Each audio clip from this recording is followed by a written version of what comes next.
Good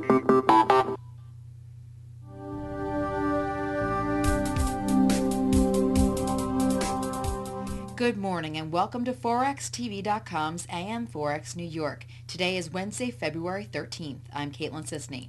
The yen fell against the dollar and euro after the British and Swedish central banks indicated their economies were withstanding a U.S. slowdown.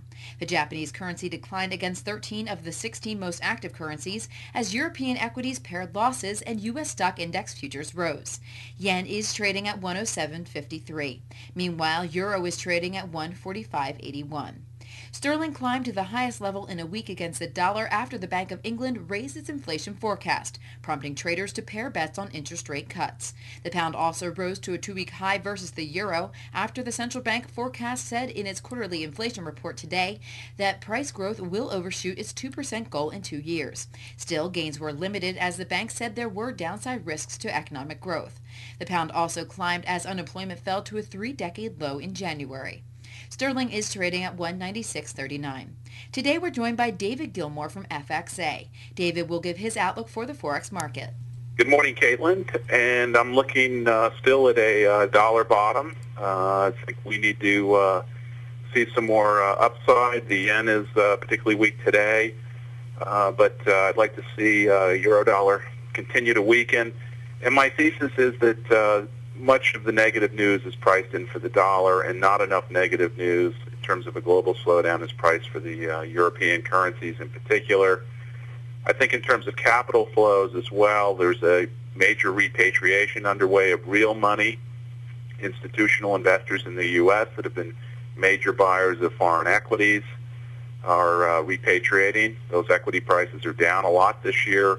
Asian equities in particular have been hit. And I think as the global slowdown story sort of unfolds, it will put pressure on other emerging market equities.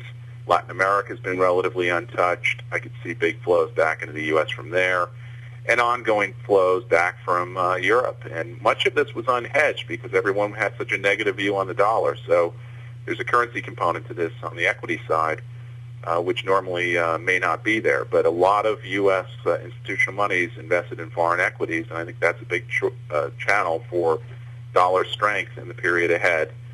Bernanke this week, key. I think he has a lot of explaining to do about the sizable and almost unprecedented interest rate cuts that have been instituted recently, and I think that could sort of set the tone for markets. Might pose a little downside for the dollar if he embraces additional easing in a very visible way, but I am pretty confident that we're not going to see the dollar go back to the sort of 149 level that we peaked at in terms of the euro peaking a little bit earlier. But thanks very much, and speak to you again. Bye. Thank you, David. That's all for your AM Forex New York. I'm Caitlin Sisney. Join us again later for another update right here on ForexTV.com.